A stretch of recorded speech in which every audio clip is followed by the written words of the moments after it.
Hello friends, welcome to my YouTube channel सलोरी study point. I hope आप लोग अच्छे और स्वस्थ होंगे।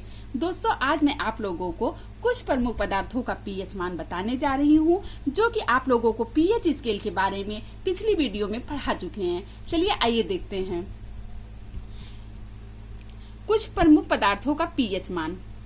आप लोगों को पिछली वीडियो में जो पढ़ाए थे थोड़ा सा रिवीजन कर देते हैं कि पीएच स्केल किसे कहते हैं। तो पीएच स्केल जो कहते हैं, कहाँ उपयोग किया जाता है उसका, तो किसी विलयन की अम्लीयता या क्षारीयता को व्यक्त करने के लिए पीएच मापदंड का प्रयोग किया जाता है। तो पीएच का वो किसने किया था आविष्कार, तो पीएच का आविष्कार सोरेंस ने किया था। कब किया था, किस सन में, 1909 में किया था।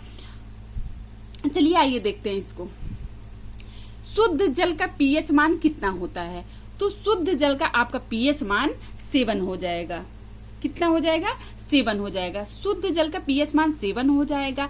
ये ना तो अम्लीय होता है और ना ही ये क्षारीय होता है। ये क्या होता है, उदासीन होता है। अगर 7 से कम रहेगा तो वो क्या होगा, अम्लीय होगा, और 7 से अधिक रहेगा तो वो क्षारीय होता है। चलिए यहाँ आगे देखते हैं।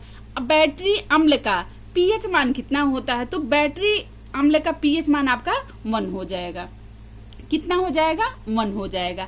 नींबू का पीएच मान कितना होता है, तो नींबू का आपका पीएच मान 2.2 से 2.4 होता है। जठर रस का आपका कितना होता है, तो 1.6 से 2 होता है। कितना होता है जठर रस, मतलब HCl। इसका होता है पीएच मान 1.6 से 2 होता है। आगे देखिए, मनुष्य के रक्त का पीएच मान जो होता है वो 7.4 हो जाता है। ये एग्जाम में बहुत पूछा जाता है। मनुष्य के रक्त का पीएच मान होता है 7.4 होता है। मनुष्य के लार का पीएच मान कितना होता है, तो मनुष्य के लार का पीएच मान होता है आपका 6.5। लार में क्या पाया जाता है, टाइलिन। मूत्र का पीएच मान कितना होता है, तो ये आपका हो जाएगा 6। मिल्क ऑफ मैग्नीशिया, ये भी बहुत पूछा जाता है। मिल्क ऑफ मैग्नीशिया, तो इसका पीएच मान होता है 10.5। इसका पीएच मान कितना होता है, 10.5। चूना जल, इसका फार्मूला होता है CaOH।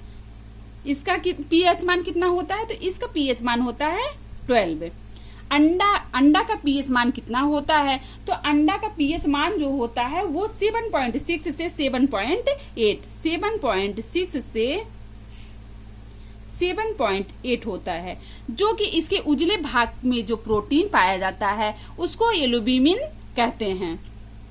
बियर का पीएच मान कितना होता है, तो बियर का पीएच मान होता है 4.5। कितना होता है, 4.5। आगे देखिए, कॉफी का पीएच मान कितना होता है, तो कॉफी का पीएच मान कितना होता है, 5 होता है आपका।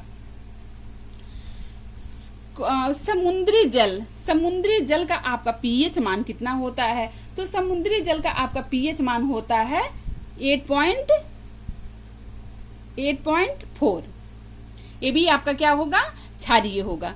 गाय के दूध का पीएच मान कितना होता है, तो गाय के दूध का पीएच मान 6.4 होता है। टमाटर का रस, मतलब टमाटर का पीएच मान कितना होता है, तो टमाटर का पीएच मान जो होता है वो आपका 4 से लेकर 4.5 होता है। 4 से 4.5 होता है। लेकिन इसमें जो अम्ल पाया जाता है टमाटर के रस में, तो वो आक्जेलिक अम्ल पाया जाता है। कौन सा अम्ल पाया जाता है, तो आक्जेलिक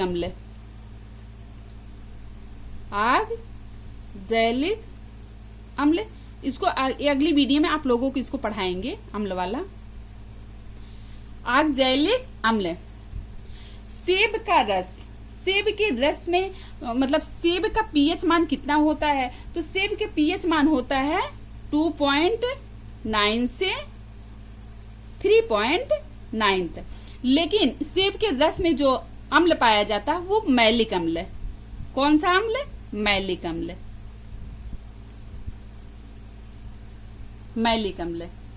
चलिए आगे देखिए, यदि इसको भी बताए थे पिछली वीडियो में। यदि वर्षा जल का पीएच मान 5.6 से कम हो जाता है तो इसे अम्लीय वर्षा कहते हैं। और आगे देखिए, यदि मुंह का पीएच मान 5.5 के कम हो जाता है तो दांतों का क्षरण प्रारंभ हो जाता है। फिर से एक बार रिवीजन कर लेते हैं।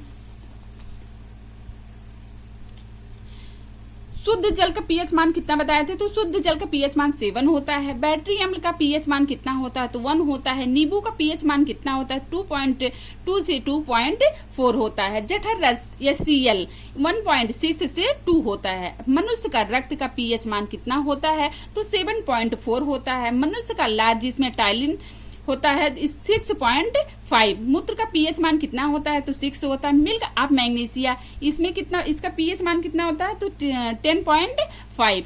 चूना जल CaOH इसका फार्मूला है, जो कि इसका पीएच मान कितना होता है? 12 होता है। अंडा का उजला भाग जिसमें एल्ब्यूमिन प्रोटीन पाया जाता है तो इसका 7.6 से 7.8 पीएच मान होता है। बियर का पीएच मान होता है 4.5। कॉफी का पीएच मान होता है 5। समुद्री जल का पीएच मान होता है 8.5। गाय के दूध का पीएच मान होता है 6.4। टमाटर का पीएच मान कितना होता है? 4 से लेकर 4.5, जो कि इसमें ऑक्जैलिक अम्ल पाया जाता है। आगे देखिए, सेब के रस में कौन सा अम्ल होता है? तो सेब के रस में आपका मैलिक अम्ल पाया जाता है, लेकिन सेब का जो पीएच मान होता है वो 2.9 से 3.9 होता है। यदि वर्षा का जल का पीएच मान 5.6 से कम हो जाता है तो इसे हम अम्लीय वर्षा कहते हैं। यदि मुंह का पीएच मान 5.5 के कम हो जाता है तो दांतों का क्षरण प्रारंभ हो जाता है। चलिए वीडियो यहीं समाप्त करते हैं, और मेरी वीडियो अच्छी लगी हो तो लाइक और सब्सक्राइब करना बिल्कुल ना भूलिएगा दोस्तों। Thank you so much.